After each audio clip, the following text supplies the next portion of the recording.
வளராம இருக்குது. ஏன் இன்னும் நம்ம சபை இப்படியே இருக்குது?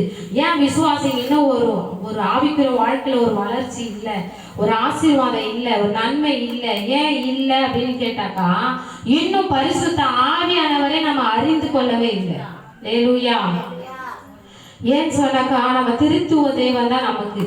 யாரு தெரியுமா உங்களுக்கு? யாரும் பேசாதீங்க, எல்லாம் இங்க கவனிங்க, சின்ன பசங்க எல்லாருமே கவனிங்க. நமக்கு திருத்துவ தேவன் தான் நம்ம தேவன்.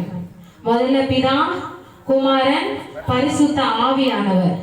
இந்த பரிசுத்த ஆவியானவர் மூணாவது நபராக இருக்கிறார். அந்த நபரை பத்தி தான் நம்ம இன்னைக்கு கற்றுக்கொள்ள போகிறோம், அறிந்து கொள்ள போகிறோம். அல்லேலூயா. அந்த மூணாவது நபர் தான் இப்ப நம்மளோட கூட இருக்கிறார். எத்தனை பேர் ஆமென் சொல்றீங்க? ஆமென். அல்லேலூயா. அவர் இல்லைன்னா ஒண்ணுமே இங்க நடக்காது. அல்லேலூயா.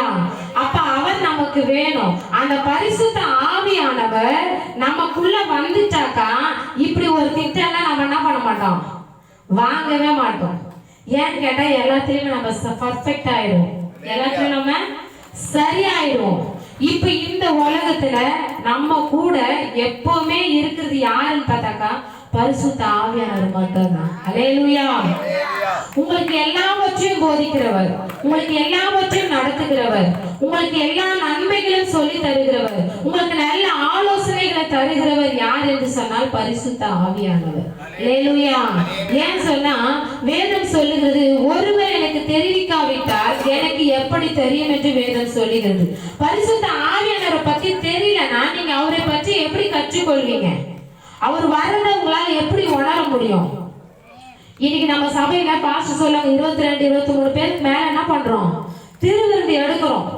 எத்தனை பேர் அபிஷேகம் பெற்று கொண்டீங்கன்னு சொன்னாக்கா, ஒரு சில பேர் மட்டும்தான் கை தூக்குறாங்க. மற்றவங்களால யாரால என்ன பண்ண முடியல, கை தூக்க முடியல. ஏன்னு கேட்டாக்கா, பரிசுத்த ஆவியோட அபிஷேகத்தை பெற்று கொள்ளல. அதனாலதான் இன்னும் நம்ம உட்கார்ந்த இடத்துலயே உட்கார்ந்துட்டு இருக்கிறோம். பரிசுத்த ஆவியோட அபிஷேகத்தை நம்ம பெற்று கொண்டோம்னா, நம்ம இப்படி உட்கார்ந்த இடத்துல என்ன பண்ணிட மாட்டோம், உட்காரவே மாட்டோம். அல்லேலூயா. அப்ப பரிசுத்த ஆவியானவரை நீங்க எப்படி உணர்வீங்க? பரிசுத்த ஆவியானவர் வராரு, அவரை நம்ம எப்படி உணர்வோம்? கொஞ்சம் யோசிச்சு பாருங்க. இயேசு கிறிஸ்து எதுவா இருக்கிறாரு? வார்த்தையா இருக்கிறாரு. வேதம் சொல்லுகிறது, அந்த வார்த்தை மாம்சமாகி, யோவான்ல சொல்லப்படுறது இல்லையா? அப்போ வார்த்தை மாம்சமாகி வருது. பரிசுத்த ஆவியானவர் யாருன்னா பார்த்திருக்கீங்களா? அவர் என்ன பண்ண முடியாது, பார்க்க முடியாது, உணர முடியும். எத்தனை பேர் உணர்ந்திருக்கிறீங்க ஆவியானவரை? அல்லேலூயா. வார்த்தையை நம்ம இப்ப பைபிள்ல பார்க்கிறோம்.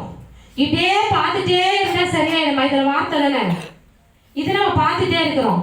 இந்த வார்த்தையை நம்ம இப்படியே பார்த்துட்டு இருந்தா நமக்கு புரியுமா? புரியாது. இந்த வார்த்தை சத்தமா தொனிக்கும் போது, சத்தமா வரும்போது, சத்தமா புறப்படும் போது இந்த வார்த்தை உங்களுக்குள்ள கிரியை செய்யுது. அல்லேலூயா. இந்த வார்த்தையானது சத்தமாய் பரிசுத்த ஆவியானவர் உங்களிடத்துல வரும் பொழுது அந்த வார்த்தை உங்களுக்குள்ள கிரியை நடப்பிக்கிறது. அல்லேலூயா. அப்ப அந்த வார்த்தையுடைய சத்தத்தை நம்ம கேட்காம போனா அந்த வார்த்தை நமக்குள்ள என்ன பண்ணாது, கிரியை செய்யாது. அல்லேலூயா. நிறைய பேர் நம்ம இங்கதான் இருக்கிறோம், ஆனா ஒரு சில பேருடைய சிந்தைகள்லாம் எங்க இருக்கும், வெளியில இருக்கும். அப்ப அந்த சத்தம் வெளியில வந்தாலும் உணர்வு அடையாம என்ன பண்றோம், உட்கார்ந்துட்டு இருக்கிறோம். அப்படி தேவன் எதிர்பார்க்கிறதே அல்ல. அல்லேலூயா.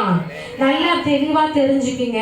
பரிசுத்த ஆவியானவர் உங்களுக்குள்ள நீங்க வந்துட்டாருன்னா உங்களால சும்மாவே என்ன பண்ண முடியாது, இருக்க முடியாது. அப்ப பரிசுத்த ஆவியானவர் நம்ம எப்படி உணர்றோம்னா, சத்தத்தின் மூலமா நம்ம என்ன பண்றோம், உணர்றோம். அல்லேலூயா. காற்று நம்ம பார்க்கிறோம், காற்று ஒரு பக்கம் வீசுது. ஆனா அந்த காத்து எந்த பக்கத்துல இருந்து வருதுன்னு நம்ம பார்க்கலாம். ஆனா காத்து அடிக்கிறத பார்க்க முடியுமா? இதெல்லாம் பண்ண முடியாது. காற்று யாருன்னா பார்த்துருக்குமா? பார்க்கவே முடியாது. சில பேர்லாம் நிறைய பேர் நோண்டி சில கொஸ்டின்லாம் கேட்பாங்க, ஆவியானவர் இவங்க பார்த்துருக்காங்களா, அப்படி எப்படி தெரியும் உங்களுக்கு, ஆவியானவர் தான் பேசினாரா அப்படின்னு சொல்லி என்ன பண்ணுவாங்க, நிறைய காரியங்களை வாக்குவாதமா சொல்றதுக்காக சில பேர் சொல்லுவாங்க. ஆனா காற்று வருகிறத யாரால என்ன பண்ண முடியாது, பார்க்க முடியாது, காற்றை பார்க்க முடியாது. அது போலதான் பரிசுத்த ஆவியானவர் நமக்குள்ள சத்தமாகவும் காற்றாகவும் மூச்சாகவும் நமக்குள்ள செயல்பட்டு கொண்டிருக்கிறார். அல்லேலூயா. அப்ப பாருங்க, அவரை பார்க்க முடியாது, ஆனா அவரால் என்ன பண்ணுமா, உணர முடியும். அடுத்த பக்கம் பழைய ஏற்பட்ட காலங்கள்ல பரிசுத்த ஆவியானவர் வந்து வந்து போனார். எப்படி வந்து வந்து போனார்? ஏதாவது ஒரு தீர்க்க தரிசனம் சொல்லணும்னாக்கா அந்த டைம்ல வருவாரு, தீர்க்க தரிசனம் சொல்லுவாரு, பிற்பாடு என்ன பண்ணுவாரு, போயிடுவாரு. ஆனா நமக்கெல்லாம் பாக்கியவான்கள், நம்மெல்லாம் பாக்கியவான்கள். எப்படி தெரியுங்களா? பரிசுத்த ஆவியானவரை நம்ம கூட எப்போதும் இருக்கிறதுக்காக ஆண்டவர் நம்ம கூட அனுப்பி வச்சிருக்கிறாரு. அல்லேலூயா. நான் போவேன் ஆகில் உங்களுக்கு ஒரு தேற்றரவாளனை நான் உங்களுக்கு அனுப்ப போகிறேன்னு ஆண்டவர் சொல்லிட்டு போனாரு. அதே போல அந்த பெந்தெகோஸ்தே நாளில பலமாய் பரிசுத்த ஆவியானவர் அஞ்சுக்கு இறங்கினார். அல்லேலூயா. அஞ்சுக்கு இறங்கின அந்த பரிசுத்த ஆவியானவர் இன்றைக்கு வரைக்கும் நம்ம விட்டு அவர் என்ன பண்ணல, போகவே இல்லை. அல்லேலூயா. அப்ப பரிசுத்த ஆவியானவர் நம்ம மத்தியில இருந்தாக்கா நமக்கு எவ்வளவு ஒரு பாக்கியம். கொஞ்சம் யோசிச்சு பாருங்க. பழைய ஏற்பாட்டு காலங்கள்ல இருந்தவங்க எல்லாம் வந்து வந்து போனாரு, அப்பெல்லாம் யாரும் என்ன பண்ணல, அதனுடைய உணரல. ஆனா புதிய ஏற்பட்ட காலங்கள்ல இயேசு பரிசுத்த ஆவியானவர் நம்மளோடு கூட தங்கி இருக்கிறார். அல்லேலூயா. இந்த வேதத்தை நம்ம படிக்கிறோம். எல்லாருக்கும் இந்த வேதம் புரியுதா? வேதம் புரியுதா? நிறைய பேருக்கு இந்த பைபிளை படிச்சா என்ன பண்ணாது, புரியாது. உங்களுக்கு சில காரியங்களை முன்னோட்டமாய் உங்களுக்கு சொல்லிட்டு நான் பிற்பாடு வேத வசனத்துக்கு நேரா போக விரும்புகிறேன். இந்த வேதத்தை படிச்சா சில பேருக்கு என்ன பண்ணாதுன்னா புரியாது. பரிசுத்த ஆவியானவர் யாருக்குள்ளெல்லாம் இருக்கிறாரோ அவங்களால மட்டும்தான் அந்த வேதத்தை என்ன பண்ண முடியும், புரிஞ்சு கொள்ள முடியும். உங்களுக்கு பரிசுத்த ஆவியானவர் எதுக்கு தேவை, ஏன் தேவை, அதோட முக்கியத்துவத்தை தெரிந்தால் மட்டும்தான் நீங்க பரிசுத்த ஆவியானவர் என்ன பண்ண முடியும்னா ருசிக்க முடியும். அவர் அன்பை நீங்க புரிஞ்சு கொள்ள முடியும். அவர் வரணும்னு நீங்க எதிர்பார்க்க முடியும். அல்லேலூயா. ஒரு வசனத்தை நம்ம வாசிக்கலாம். யோவான் 14:16. எடுத்தவங்க என்னோட கூட வேகமா வாசிங்க. யோவான் 14:16.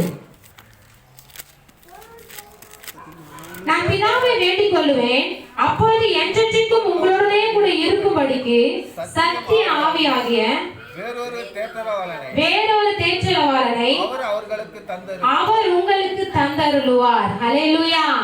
இயேசு கிறிஸ்து நம்ம மேல ரொம்ப பிரியம் வைத்ததுனால அவர் பிதாவை வேண்டிக் கொள்றாரா, என்னுடைய வேலை முடிஞ்சிச்சு, நான் போறேன், எனக்கு பிற்பாடு இந்த ஜனங்கள் மேல நான் வைத்த அன்பின் நிமித்தமா இன்னொரு தேற்றரவாளனை இவர்களை நடத்தும்படியா நீங்க அனுப்பணும்னு சொல்லி யார்கிட்ட வேண்டாரு, அவரு பிதாவினிடத்துல வேண்டாரு. அல்லேலூயா.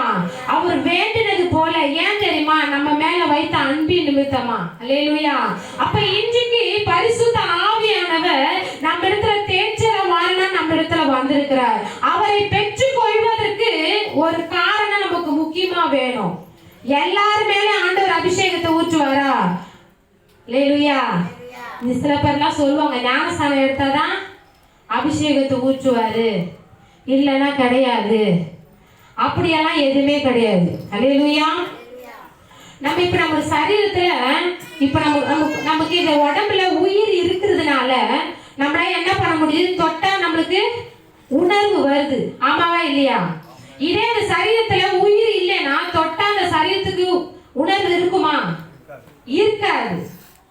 அதே போலதான் பரிசுத்த ஆவியானவர் உங்களுக்குள்ள வந்துச்சாருன்னா இங்க சொல்லப்படுற எல்லா சத்தியத்திற்கும் நீங்க அப்படியே கீழ்ப்படுவீங்க. ஆமென். அல்லேலூயா. கொஞ்சம் யோசிச்சு பாருங்க. சீக்கிரம் வாங்க, லேட்டா வராதீங்க, லீவு போடாதீங்க, இப்படி செய்யுங்க, இத பண்ணுங்க, ஒவ்வொரு நாளும் சொல்லிட்டே இருக்கிறாங்க. ஆனா நம்ம என்ன பண்றோம்னா உணர்வு அடையாம உணர்வு இல்லாம இருந்தோமானால் உனக்குள்ள பரிசுத்த ஆவியானவர் இல்லைன்னு அர்த்தம். அல்லேலூயா. அப்ப பரிசுத்த ஆவியானவர் உனக்குள்ள இருப்பாரானால் நாம எப்படி இருப்போம்னா இங்க சொல்லப்படுற அந்த சத்தியத்துக்கு நாம செவி சாய்த்து அந்த சத்தியத்துக்கு கீழ்ப்படுகிறவர்களாக இருப்போம். அல்லேலூயா. அப்ப ஏன் நம்ம வாழ்க்கையில இன்னும் ஒரு மாற்றம் வரல, ஏன் இன்னும் நம்ம வாழ்க்கையில ஒரு ஆசீர்வாதம் வரல, ஏன்னு கேட்டாக்கா இங்க சொல்லப்படுற அந்த சத்தியத்துக்கு நாம இன்னும் என்ன பண்ணல, கீழ்ப்படியல. அந்த சத்தம் உனக்குள்ள போல, உனக்குள்ள கேட்கப்படல, நீ கீழ்ப்படியலன்னா உனக்குள்ள ஆவியானவர் இல்லைன்னு அர்த்தம். அல்லேலூயா. வேதம் சொல்லுகிறது ஆவியானவர் நிறைய காரியங்களை நமக்கு போதிப்பார். இந்த பைபிள் படிக்கும் போது சில காரியங்களை உங்களுக்கு ஆண்டவர் உணர்த்துகிறார்.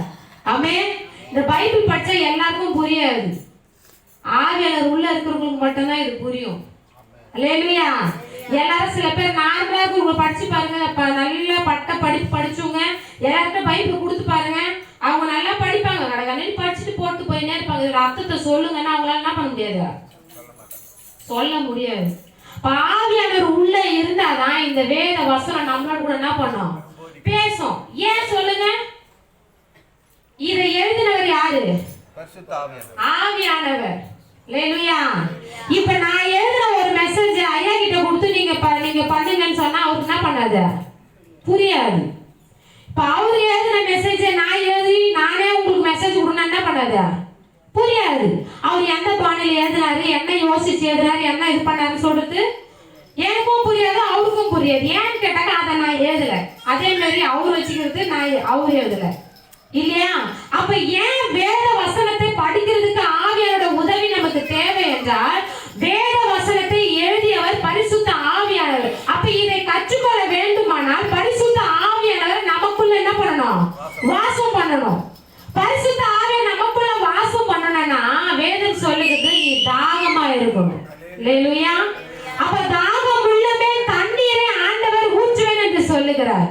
யாருக்கெல்லாம் நீங்க கொஞ்சம் யோசிச்சு பாருங்க, நம்ம சபையில நிறைய பேர் இருக்கிறாங்க, ஆனா நிறைய பேரால பரிசுத்த ஆவியின் அபிஷேகத்தை பெற்றுக்கொள்ள முடியல. ஏன்னு கேட்டாக்கா ஒருவருக்கும் தாகம் இல்ல. தாகம் இல்லாதவங்க மேல பரிசுத்த ஆவியானவர் என்ன பண்ண மாட்டாரு, வர மாட்டாரு. ஐயா அடிக்கடி சொல்லுவார் பாருங்க, நீங்க போன் பண்ணி உங்க வீட்டுக்கு எங்களை கூப்பிட்டாதான் நாங்க என்ன பண்ணுவோம், வருவோம். இதுதானே உண்மை. போன் பண்ணி கூப்பிட்டது அழியாத வீட்டுக்கு நம்ம என்ன பண்ணக்கூடாது, விருந்தாளியா போகக்கூடாது. அழியாத வீட்டுக்கு போனா மரியாதையே கிடையாது.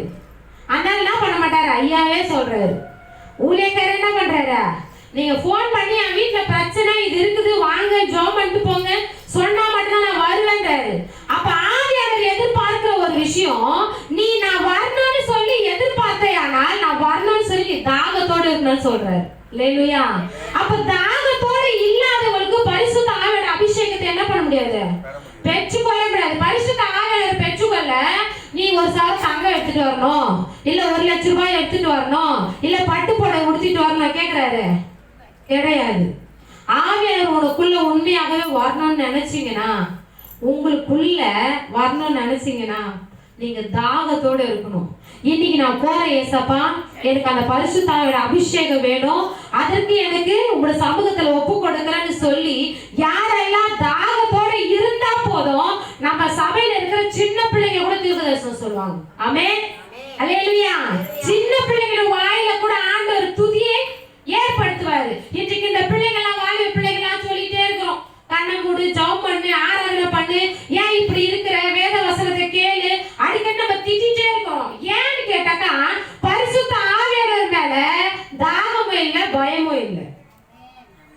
அதனாலதான் என்ன பண்றாங்கன்னா இன்னைக்கு பசங்களுக்கெல்லாம் நம்ம சொல்லிட்டே இருக்கிறோம், யாரும் உணர்வடையாம நம்ம அப்படியே இருக்கிறோம். ஆனா கர்த்தர் அதை எதிர்பார்க்கவே இல்லை. நீ எப்போது பரிசுத்த ஆவியானவரை பெற்றுக்கொள்ள நீ தாகமா இருக்கிறியோ அப்பவே ஆவியானவர் ஊற்றப்படுவார். அல்லேலூயா. உனக்கு பலவீனப்பட்டு இருக்கிறியா, சோர்ந்து போய் இருக்கிறியா, கலங்கி போய் நிக்கிறியா, உனக்கு அதுல இருந்து விடுதலை ஆகணும்னா இன்னைக்கு உனக்கு உதவி செய்கிறவர் யாருன்னு சொன்னாக்கா பரிசுத்த ஆவியானவர் மட்டும்தான். அல்லேலூயா. அவர் என்னென்ன சொல்லி கொடுப்பாருன்னு சொன்னாக்கா, இதுக்கு முன்னாடி நடந்தது, இப்ப நடந்துட்டு இருக்குது, இதுக்கு அப்புறம் நடக்க போறது எல்லாத்தையும் யார் அறிவிப்பா, பரிசுத்த ஆவியானவர் மட்டும்தான் நமக்கு சொல்லி கொடுப்பார். அல்லேலூயா.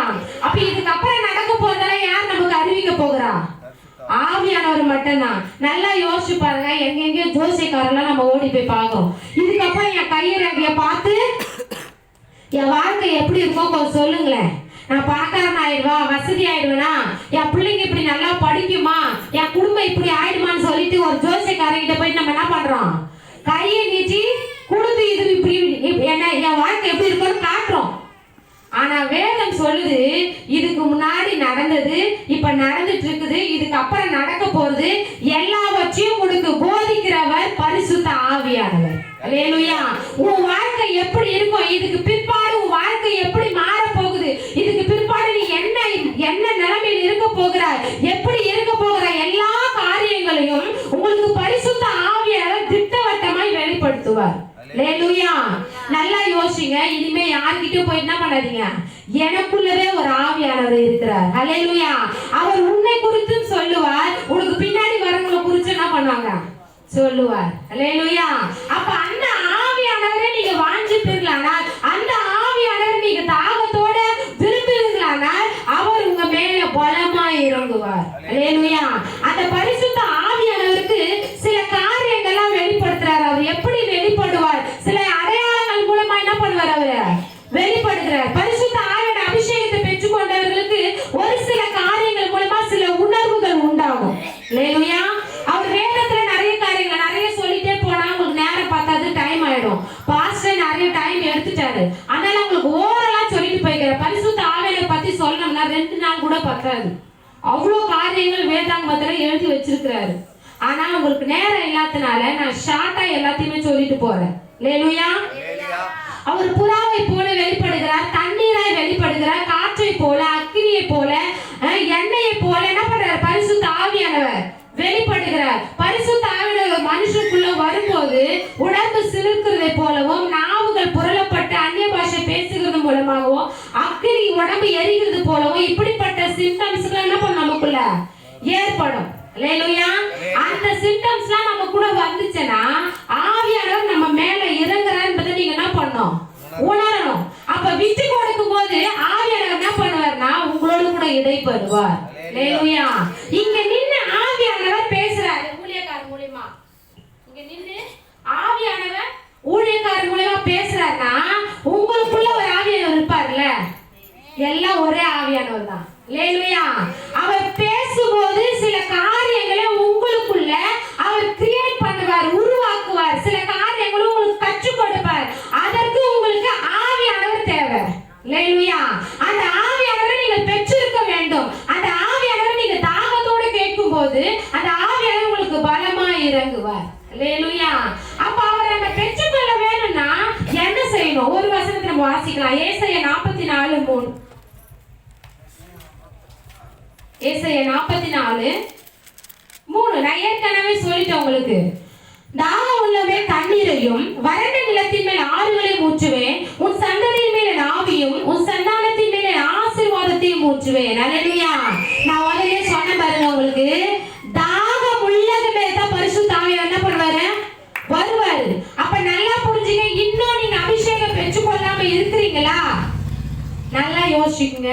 உங்களுக்கு ஒன்னே வந்தா கேட்கிறாரு, நீங்க தாகத்தோட இருப்பீங்கன்னா ஆண்டோட சமூகத்துக்கு வரும்போது, ஏசப்பா இத்தனை நாள் நான் அபிஷேகத்தை பெற்றுக்கொள்ளாம இருந்துட்டேன், இன்னைக்கு நான் தாகத்தோட வரேன், இன்னைக்கு நான் கடந்து போகும்போது ஒரு பரிசுத்த ஆவியோட அபிஷேகம் என் மேல இருக்கணும், பரிசுத்த ஆவியோட அபிஷேகம் என் மேல வரணும், நாம ஏற்றுக்கொள்ள விரும்புகிறேன்னு சொல்லி நீங்க தாகத்தோட வருகிறீர்களானால் ஆண்டவர் உங்கள் மேல ஒரு புது அபிஷேகத்தை ஊற்ற வல்லமை உள்ள தேவனா இருக்கிறார். அல்லேலூயா. அப்ப ஆவியானவரை பெற்றுக்கொள்வதற்கு நமக்கு என்ன தேவை, தாகம் தேவை. அந்த தாகத்தோட நீங்க இருப்பீங்கன்னா அவர் நிறைய அபிஷேகத்தை உங்களுக்கு கொடுப்பாரு. ஆமென். அப்ப பரிசுத்த ஆவியானவர் வந்துட்டாருன்னா நம்ம எப்படி வாழ்வோம் அதை பத்தி நம்ம கற்றுக்கொள்ளலாம். யோவான் 16:18 வாசிங்க. ஆவியானவர் வராரு, அவர் எதுக்கு நமக்கு தேவை? யோவான் 16:8. அவர் வந்து பாவத்தை குறித்தும் நீதியை குறித்தும் நியாயத்தீர்ப்பை குறித்தும் உலகத்தை கண்டித்து உணர்த்துவார். அல்லேலூயா. இந்த பாவம் நிறைந்த உலகத்துல நம்ம வாழ்ந்து கொண்டிருக்கிறோம். இந்த பாவத்தை மேற்கொள்ளணும், இந்த பாவத்துல இருந்து நான் ஜெயிக்கணும், பரலோகத்துக்கு நான் போறேன்னு சொன்னா உனக்கு ஒரு ஹெல்ப்பர், ஒரு உதவியாளரை ஏசப்பா கூடவே வச்சுட்டு போயிருக்கிறாரு. அவர்தான் பரிசுத்த ஆவியானவர். அல்லேலூயா. அவர் பாவத்தை குறித்து உனக்கு கண்டித்து உணர்த்துவாரா? எப்படி உணர்த்துவாரு? பொய் பேசுறது தப்பு, திருடுறது தப்பு, ஏமாத்துறது தப்பு, இதெல்லாம் நமக்கு தெரியும். அதை நம்ம செய்ய போகும்போது உனக்குள்ள இருந்து ஒரு வார்த்தை பேசும், நீ ஆண்டவருடைய பிள்ளை, நீ என்ன பண்ணக்கூடாது, பொய் பேசக்கூடாது அப்படின்னு உண்மையாகவே ஆண்டவர் உங்களுக்கு உணர்த்துவாரானா அந்த பாவத்தை நீ ஈஸியா என்ன பண்ணுவ, ஜெயிக்கலாம். அல்லேலூயா. அப்ப ஆவியானவர் உனக்குள்ள இருந்தாதான் பாவத்தை குறித்து உன்னிடம் பேச முடியும், அப்பதான் அவர் உணர்த்த முடியும். அப்ப ஆவியானவர் இல்லைன்னா ஈஸியா 10ஓடு 11 போய் இதையும் சேர்த்து சொல்லுன்ட்டு போய் நேர்ப்போம். என்ன பண்ணுவான், அப்படியே சொல்லிட்டு போயிடு. ஒரு குற்றம் ஒரு மனசுல அந்த குற்றம் மனசாட்சி நமக்கு என்ன பண்ணாது, இருக்காது. அப்ப பாவம் செஞ்சுட்டேன்னா நீ யாருடைய பிள்ளையா மாறிடுவ, பிசாசுடைய பிள்ளையா மாறிடுவ. பாவம் செய்யலனா தான் நீ தேவனுடைய பிள்ளை, பாவம் செஞ்சேனா நீ பிசாசுடைய பிள்ளை. அப்ப இந்த பாவத்தை நீ மேற்கொள்ளணும், இந்த உலகத்தை நீ ஜெயிக்கணும். இந்த உலகம் எதனால நிரப்பப்பட்டிருக்கு, பாவத்தினால. இந்த பாவத்தை ஜெயிக்கணும்னா யார் உங்க கூட இருக்கணும், ஆவியானவர் இருக்கணும். நிறைய பேர் சொல்றாங்க, நான் விழுந்துட்டேன், பாவத்துல விழுந்துட்டேன், என்னால முடியல. ஆனா கண்டிப்பா ஆவியானவர் அவங்க பெற்றுக்கொண்டு இருப்பார்களானால் அவங்க கண்டிப்பா என்ன பண்ண, விழுந்தாலும் ஏஞ்சி நிற்பாங்க. ஏன்னா ஆவியானவர் அவங்க கூட இருக்கிறாரு. அல்லேலூயா. அந்த பாவம் அவர்களை மேற்கொள்ள மாட்டாது, ஏன்னா ஆவியானவர் கூட இருக்கிறார். அல்லேலூயா. அடுத்ததான் சொல்லப்பட்டிருக்குது, அவர் நியாய நீதியை குறித்து என்ன பண்ணுவாரா, கண்டித்து உணர்த்துவார். எது உண்மை, எது பொய், எது நீதி, எது அநீதி, இது எல்லா காரியங்களும் யார் நமக்கு போதிப்பாருன்னா ஆவியானவருக்குள்ள இருக்கணும். உன்னை குறித்து மற்றவர்கள் சாட்சி சொல்வார்கள். என்னன்னு, அந்த சிஸ்டர் கிட்ட போனா அவங்க நியாயமா பேசுவாங்க, அவங்க அநீதி என்ன பண்ண மாட்டாங்க, பேச மாட்டாங்க. அந்த சிஸ்டர் கரெக்டா சொல்லுவாங்கம்மா, அந்த பிரதர் கரெக்டா சொல்லுவாரு. அவங்க பிள்ளைக்காக கணவருக்காக மற்றவங்களுக்காக என்ன பண்ண மாட்டாங்க, பேச மாட்டாங்க. தப்புன்னா தப்புன்னு சொல்லுவாங்க, ரைட்னா ரைட்னு சொல்லுவாங்க. அந்த நீதி யாருக்கிட்ட இருக்குன்னா ஆவியானவர் உனக்குள்ள இருப்பாருன்னா நீ ஒரு பக்கமா என்ன பண்ண மாட்ட, பேச மாட்டேன், உண்மையா இருப்ப ஆண்டவருக்குள்ள. அல்லேலூயா. நியாய தீர்ப்பை குறித்து அவர் கண்டித்து உணர்த்துவாராம். அல்லேலூயா. அடுத்த வேதம் சொல்லுது நியாய தீர்ப்பு. நமக்கெல்லாம் எங்க நியாய தீர்ப்பு, பரலோகத்துல. முதல் நியாய தீர்ப்பு யாருக்கு, சபையில இருக்கிறவங்களுக்கு தான். அல்லேலூயா. அப்ப இந்த தப்பு செஞ்சேனா உங்களுக்கு இந்த நியாய தீர்ப்பு வரும், இந்த பாவத்தை செஞ்சேனா உங்களுக்கு இந்த நியாய தீர்ப்பு வரும்னு சொல்லி உனக்கு உன் இருதயத்துல உனக்குள்ள இருந்து ஆவியானவர் உன்னோடு கூட பேசுவார். அல்லேலூயா. அப்ப இந்த நியாய தீர்ப்பை குறித்து பேசினா மட்டும்தான் நீ அந்த தவறுல இருந்து விடுபட்டு தேவன் பக்கமாய் உண்மையாய் உன்னால என்ன பண்ண முடியும், வாழ முடியும். அல்லேலூயா. எங்கன்னா கொஞ்சம் யோசிச்சு பாருங்க. இப்ப இருக்கிற பிள்ளைங்க கிட்ட சொல்லுவோம், டேய் அங்க போவாதடா, அங்க அடுப்பு எரியுது, என்ன பண்ணோம், நெருப்பு சுட்டுடும், போவாதடான்னு நம்ம சொல்லுவோம். ஆனா பிள்ளைங்க என்ன பண்ணோம், அங்கதான் போவாங்க. இதே போய் கைய வச்சுட்டு கையில சுட்டுன்னு வந்தாங்கன்னா மறுபடியும் நீ போய் கொஞ்சம் அடுப்பு தள்ளுப்பான்னு சொன்னா கூட போக மாட்டாங்க. ஏன்னு கேட்டாக்கா அவங்க உணர்ந்துட்டாங்க, அந்த பயம் வந்துச்சு அவங்களுக்குள்ள. உனக்குள்ள தவறு செஞ்சா நமக்கு ஒரு நியாய தீர்ப்பு இருக்குதுன்னு சொல்லி பரிசுத்த ஆவியார் உனக்கு உணர்த்தும் பொழுது நீ உண்மையாக உணரப்பட்டாயானா நீ திரும்ப அந்த பாவத்துக்கு என்ன பண்ண மாட்ட, போக மாட்ட. அல்லேலூயா. அப்ப இந்த பாவத்தை குறித்து, இந்த நியாயத்தை குறித்து யார், இந்த நியாய தீர்ப்பை குறித்து யார் நமக்கு போதிப்பாருன்னா ஆவியானவர் தான் நமக்கு போதிப்பாரு. அல்லேலூயா. அதை உண்மையா நீங்க உணர்வீர்களானால் எந்த பாவத்துக்கும் நம்ம போக மாட்டோம். இந்த தவறு செஞ்சா கர்த்தர் என்ன தண்டிப்பார். பாஸ்டர் சொன்னாங்க, உங்களுக்கு இன்னும் நான் நரகத்தை குறிச்செல்லாம் சொல்லவே இல்லை, வருகை குறிச்செல்லாம் இன்னும் சொல்லவே இல்லை. பயம் இருந்தா பாவம் நம்ம பக்கத்துல என்ன பண்ணாது, வராது. பயம் இருந்தா பாவம் வராது. உண்மை அதுதான். பிள்ளைங்க தப்பு செஞ்சா ஐயோ அன்னைக்கு நான் போனேன், எனக்கு கை நெருப்பு சுட்டுச்சு, அப்ப என்ன பண்ண மாட்டேன், இனிமே நான் போக மாட்டேன் அப்படின்னு அந்த பயம் வருதா, சொல்லும் போது வரல, ஆனா தண்டனை அனுபவிக்கும் போது வருது. அப்ப உண்மையாவே நமக்கு இந்த பயம் உள்ளுக்குள்ள வந்துருச்சுன்னா, நியாய தீர்ப்பை குறித்துக்கான ஒரு உணர்வு உங்களுக்குள்ள வந்துருச்சுன்னா நம்ம பாவத்தின் பக்கம் என்ன பண்ண மாட்டோம், போகவே மாட்டோம். அல்லேலூயா. அந்த வேலையை தான் ஆவியானவர் செய்யறாரு. அல்லேலூயா. அப்ப கொஞ்சம் யோசிச்சு பாருங்க, நான் நல்லாதான் இருக்கணும்னு விரும்புறேன், நான் பாவம் செய்யாம உண்மையாய் பரிசுத்தமாய் பொய் சொல்லாம யாரும் ஏமாத்தாத நான் நல்லா வாழணும், பரிசுத்தமா வாழணும், சாட்சியாய் வாழணும்னு நினைக்கிறேன். ஆனா இதை விட்டு போன உடனேயும்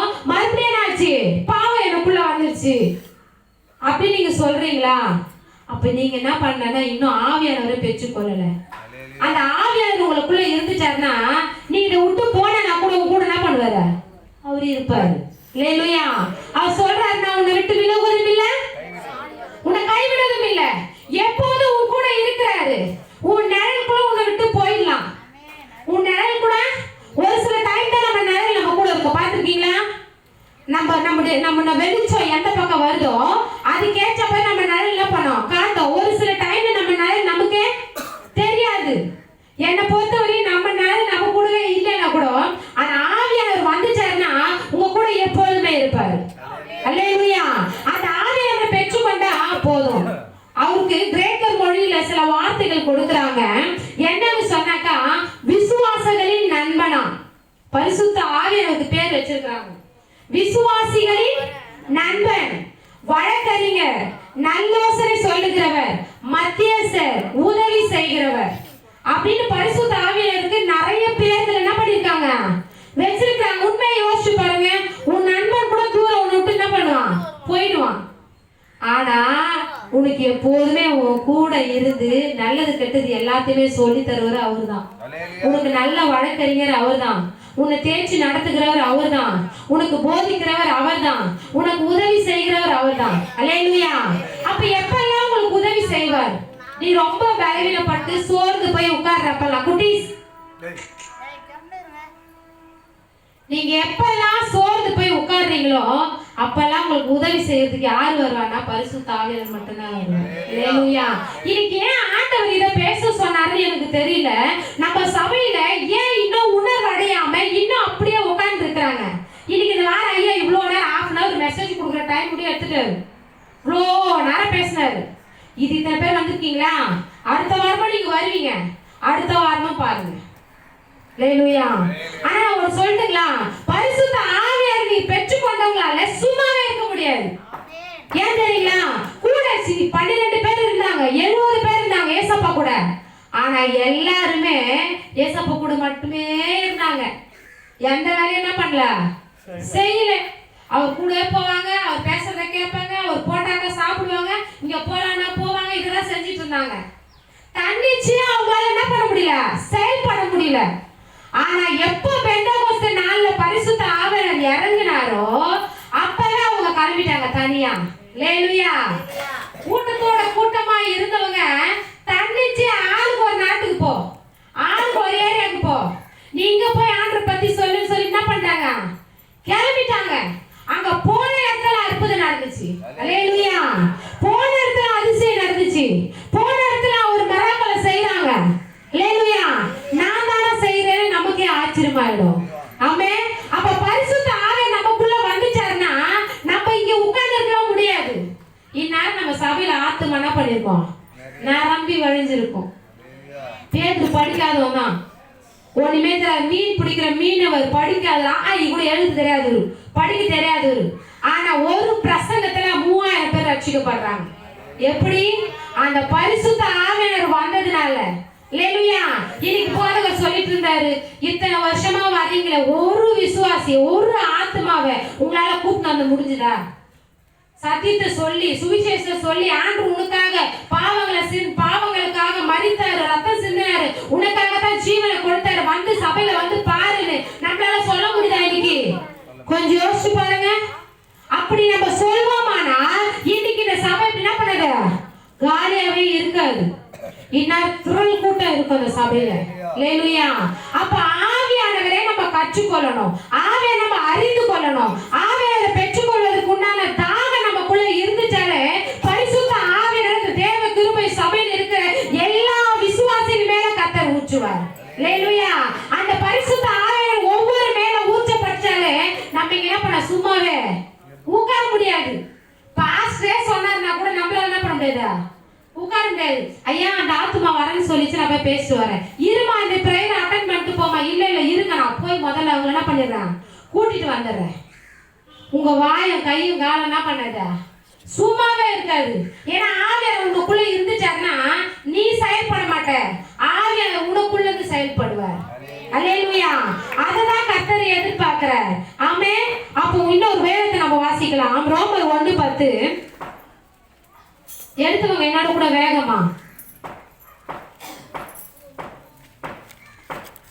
நீங்க ஸ்திரப்படுவதற்காக ஆவிக்குரிய சில வரங்களை உங்களுக்கு கொடுக்கும்படிக்கு, அல்லேலூயா, நாம ஸ்திரப்படும்படியாய் ஆவிக்குரிய வரங்களை கர்த்தர் நமக்கு என்ன பண்றாரா? தராரு. எல்லாருக்குள்ளும் எல்லா வரங்களும் இல்ல.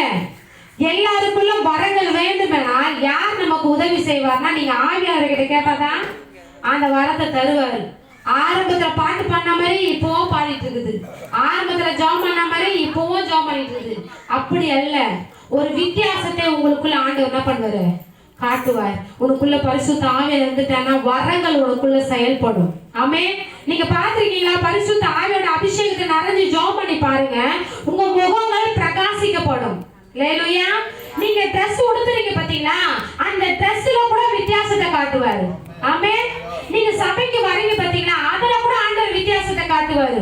ஒவ்வொரு காரியத்திலும் வித்தியாசத்தை நீ இல்ல, உன் சொந்த கண்களால காணும். உன்னுடைய அந்நிய ஜனங்கள் பார்ப்பாங்க, வெளியில இருக்கிற ஜனங்கள் பார்ப்பாங்க. ஆவியானவர் உங்களுக்குள்ள வந்துச்சாங்கன்னா ஒவ்வொருவரும் நீங்க செயல்படுறத வித்தியாசமா பார்க்க ஆரம்பிச்சிருவாங்க. அல்லேலூயா. அப்ப நான் இன்னும் சபைக்கு போறேன், முன்னாடி எப்படி இருந்தேனோ அப்படியே தான் இன்னி வரை இருக்கிறேன்னு மத்தவங்க சொல்றாங்களா? அப்ப இன்னும் நீங்க ஆண்டவர் ஆவியானவர் என்ன பண்ணல? பெற்றுக்கொள்ளணும். உன் வீட்டுல இருக்கிறவங்களே உங்களுக்கு சொல்லணும், என் மனைவி என்ன இன்னைக்கு வித்தியாசமா இருக்கிறான், என் கணவர் வித்தியாசமா இருக்கிறாரு, என் பிள்ளைங்க ஒரு வித்தியாசமா இருக்கிறாங்க. அப்ப ஆவியானவர் வந்துட்டாலே முகம் எப்படி ஆயிடும்? பிரகாசமா ஆயிடும். நீங்க உடுத்துற உடை கூட அவ்வளோ அழகா இருக்கும். அல்லேலூயா.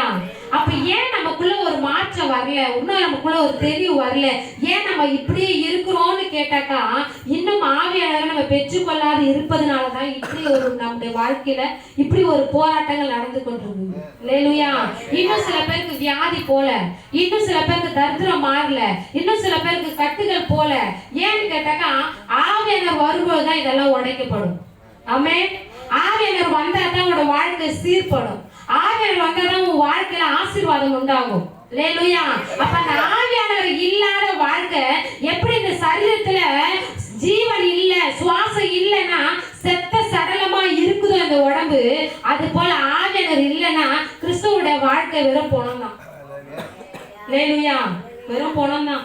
நாம இருந்தோம் இல்லாம இருக்கிற நடமாடி இது போலதான். ஏன்னு கேட்டா, ஒரு சூடு இருக்காது, சொரணம் இருக்காது, எதுவும் இருக்காது. நீங்க திட்டுறீங்களா? திட்டுக்கோ. அடுத்த வாரமா நாங்க இப்படியே தான் இருப்போம். ஐயாக்கு திட்டுறதுல எந்த உடன்படம் கிடையாது, எனக்கும் திட்டுறதுல எந்த உடன்படம் கிடையாது.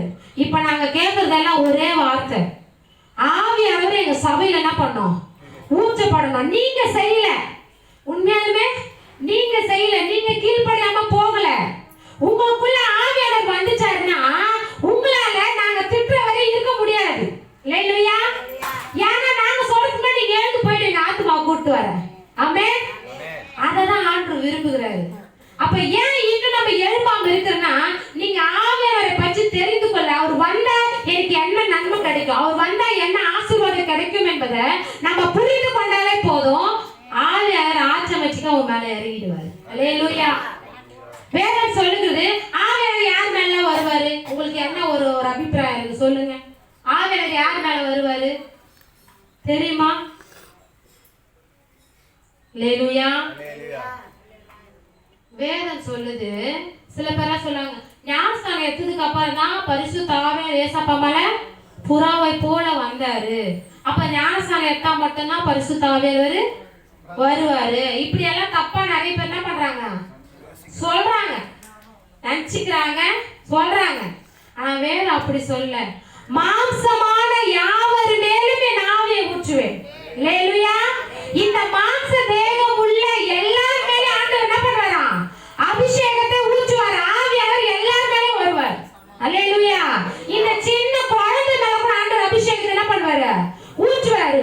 இப்ப நிறைய வீடியோல நிறைய ட்ரெண்டிங்கா போகுது பாருங்க. ஒரு சின்ன பிள்ளை 4வது 5வது தான் படிக்கணும்னு நினைக்கிறேன், அந்த பொண்ணு பாடுது பாருங்க பாட்டு. மொத்த படிச்ச பட்டதாரிங்க, வசதியானவங்க எல்லாரும் சபையில உட்கார்ந்துக்கிறாங்க. அந்த சின்ன குழந்தை நின்னு வர்ஷிப் பண்ணுது. வர்ஷிப் பண்ணுது. அவ்வளவு படிச்ச பட்டதாரிங்க அந்த சத்தத்தை கேட்டு ஆராதிக்கிறாங்க. அல்லேலூயா. அப்ப ஆவியானவர் வந்துச்சாருன்னா இந்த சின்ன பிள்ளைங்களை கூட எடுத்து ஆண்டவர் பயன்படுத்துவார். அல்லேலூயா.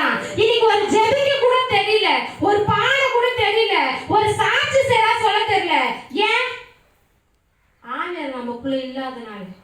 அப்ப நீங்க தாகத்தோட ஆவியானவரை கேட்பீர்களானால் சாட்சி சொல்லும் போது கூட அதை தெளிவா சொல்லுவீங்க. அல்லேலூயா. நீங்க பேசுற ஒவ்வொரு வார்த்தையும் மத்தவங்களை அசைய பண்ணும். அல்லேலூயா. மத்தவங்களை உருவாக்கும். அதெல்லாம் கர்த்தர் எதிர்பார்க்கிறாரு. ஒருவேளை ஞான இந்த வாலி பசங்க நினைச்சு இருப்பாங்க, ஞானஸ்தானத்துல பரிசுத்த ஆவியானவர் வருவாராமே. நெவர். கிடையவே கிடையாது. அப்போ எல்லார் மேல பரிசுத்த ஆவியானவர் ஊற்றுவார். மாம்சமான யாவர் மேலும் என் ஆவியை ஊற்றுவேன்னு சொல்லிட்டாரு. அதுவும் இப்போ சொல்ல போனா நம்ம கூடவே இருப்பார். நீ ஒரு முறை ஆவியானவர் அபிஷேகத்தை பெற்று கொண்டாயானால் எப்பவுமே உன் கூட இருப்பாரு. உன் தாய் தகப்பன் இருக்க மாட்டான், உன் நண்பன் இருக்க மாட்டான், உன் கூட பிறந்த சகோதர சகோதரிகள் இருக்க மாட்டாங்க, உன் சொந்தக்காரர் இருக்க மாட்டாங்க. ஆனா ஆவியானவர் எப்பவுமே உன் கூட என்ன பண்ணுவாரு? இருப்பாரு. அப்ப அந்த ஆவியானவரை நம்ம எங்கேயோ மிஸ் பண்றோம். எங்க கொஞ்சம் யோசிச்சு பாருங்க. எங்கேயோ ஒரு இடத்துல மிஸ் பண்றோம். எந்த மிஸ் பண்றோம்னா அவரை வாஞ்சிக்கிறது இல்ல. வர்ஷிப் பண்ணும்போது கூட பாருங்க, எல்லாம் கட்ட கட்ட முட்டை முட்டை மூச்சு உட்காந்து கையை தட்டுறதே கிடையாது. சத்தமா அவங்க மைக்ல பாடுறாங்க, அவங்க சவுண்ட் தானே அதிகமா கேக்குது, நான் ஏன் பாடணும்? இப்படி எல்லாம் இருந்தா ஆவியானவர் மேல அபிஷேகத்தை ஊற்றுது குறைவுதான். ஊற்ற முடியாது. நீ கண்ணை மூடிச்சுன்னா உனக்கு முன்னாடி நிக்கிறவங்க ஊழியக்காரங்க உனக்கு தெரியாது. நேரம் பரலோகத்தை நோக்கி நீ ஆராதிக்கணும். அல்லேலூயா. அப்படி நீங்க ஆராதிச்சு பாருங்க, அந்த பரலோகமே இறங்கி இங்க வந்து தேவன் ஆராதிக்கும். அல்லேலூயா. அந்த ஆராதனை தான் தேவன் பலமா இறங்குவார். அல்லேலூயா. எனக்கு வர்ஷிப் பண்றதுனா ரொம்ப பிடிக்கும். இந்த ஆராதனை எனக்கு ரொம்ப பிடிக்கும். நான் ஒரு மணி நேரம் 2 மணி நேரம் ஆராதனை பண்ண சொன்ன கூட பண்ணிட்டே இருப்பேன் எங்க போனாலுமே. அதனால எங்க ஃபெலோஷிப் இருக்கிறவங்க கூட இந்த ஆராதனை தசி பண்ணிச்சா ரொம்ப பிடிக்கும்னு வருவாங்க. அதுக்குன்னு சில பேர். அந்த ஆராதனை என்பது தேவனை மகிமைப்படுத்துறது. அதை யாருக்கு நம்ம என்ன பண்ண கூடாது? விட்டு கொடுக்க கூடாது. தேவன் எப்படி நம்ம விட்டு கொடுக்காம இருக்கிறாரோ அது போல ஆராதிக்கிற டைம் நம்ம என்ன பண்ண கூடாது? விட்டு கொடுக்க கூடாது. சில பேர்லாம் மெசேஜுக்கு வந்து உட்காருது, முடிஞ்ச பிறகு ஆத்மா கத்துறது. அப்படி கிடையவே கிடையாது. ஆராதனை நேசிச்சு பாருங்க. நான் போய் ஆராதனை தான் ஆண்டவர் சில உங்களுக்குள்ள சில மாற்றங்களை கொண்டு வராரு, சில வரங்களை தருவாரு, சில அபிஷேகங்களை தருவாரு, பலனை தருவாரு, வியாதியை மாற்றுவாரு, உங்க கண்ணீரை மாற்றுவாரு. அது எந்த டைம்ல நடக்கும்னா நீ ஆராதிச்சு பாரு, உன்னுடைய கஷ்டங்கள் எல்லாம் அந்த டைம்ல மாற்றிடுவாரு. அல்லேலூயா. உன் சரீரத்துக்கு வியாதி எல்லாம் அந்த நேரத்துல சுகம் கொடுப்பாரு. ஆமென். ஏன்னா அவர்தான் உன் கூட இருக்கிறாரு. உன் உள்ள உடைஞ்சி அழற டைம் எதுன்னா ஆராதனை டைம்ல தான். அல்லேலூயா. நீ உள்ளத்துல இருந்து ஆண்டவரை துதிக்க துதிக்க துதிக்க எரிகோ இருக்கிற இந்த எரிகோ பட்டணத்துல இருக்கிற அந்த சுவர் எப்படி உடைக்கப்பட்டதுன்னா அங்க ஜனங்க துதித்தார்களாம், ஆராதிச்சார்களாம். அப்பதான் உடைக்கப்பட்டது. அல்லேலூயா. நீ உள்ள உடைஞ்சி அழுது ஆண்டவரை துதிக்க துதிக்க துதிக்க உன் வீட்ல இருக்கிற பிரச்சனைகள் தானா மாறும். அல்லேலூயா. உன் வீட்ல இருக்கிற போராட்டங்கள் தானா மாறும். நீ இங்க இருந்து வீட்டுக்கு போய் பாருங்க, ஆண்டவர் ஒரு அற்புதத்தை செஞ்சு வச்சிருப்பாரு. அல்லேலூயா. இந்த மீனை பார்த்திருக்கீங்களா? மீன் அது எதுல வாழும்? தண்ணியில தான் வாழும். யாருக்கோ ஒருத்தருக்கு மணல்ல வாழுதுன்னு கடலடா. ஓகே. அது தண்ணியில வாழும் இல்லையா? அந்த மீன் எந்த பக்கம் தண்ணி போதும் அந்த பக்கம் அடிச்சுட்டு போகும். தெரியுமா உங்களுக்கு? எந்த பக்கம் தண்ணி போதோ அந்த பக்கமா அடிச்சுட்டு போகுமா? கிடையவே கிடையாது. அது எதிர்நீச்சல் என்ன பண்ணும்? போட்டே போயிருக்கு. அதனுடைய நோக்கெல்லாம் நான் எந்த பக்கம் போறேன்னா அந்த பக்கம் என்ன பண்ண போக மாட்டேன். எனக்குன்னு ஒரு திசை உண்டு, எனக்குன்னு ஒரு பரலோகம் உண்டு. அந்த பரலோகத்தை நான் போய் அடையிற வரைக்கும் எதிர்நீச்சல் நான் போட்டுட்டே இருப்பேன். அல்லேலூயா. என்ன பாவம் வந்தாலும், என்ன பணம் வந்தாலும், என்ன சொத்து வந்தாலும், சுகம் வந்தாலும். சில பேரை பார்த்துருக்கீங்களா? பணம் திடீர்னு வந்துச்சுன்னு வச்சுங்களேன், அவங்க நடையே வித்தியாசமா இருக்கும், அவங்க ட்ரெஸ் பண்றதே வித்தியாசமா இருக்கும், அவங்க பேச்சே வித்தியாசமா இருக்கும். சட்டு என்ன பண்றாங்க? பாவத்துல விழுந்துருவாங்க. அப்படி அல்ல. ஒரு மீனை போல கிறிஸ்துவனுடைய வாழ்க்கை. ஒவ்வொரு நாளும் பாவம் நிறைஞ்ச உலகத்தை நம்ம வாழ்ந்துட்டே இருக்கிறோம். எதிர்நீச்சல் போட்டு அந்த பரலோகத்துல லக்கை நோக்கி அடையிற வரைக்கும் நம்ம என்ன பண்ணோம்? எதிர்நீச்சல் போட்டுட்டே இருக்கணும். அல்லேலூயா. அதுதான் கர்த்தர் விரும்புகிறார். ஒவ்வொரு நாளும் நீ நீச்சல் அடிக்க விட்டுட்டேன்னா செத்துட்டேன்னு அர்த்தம்.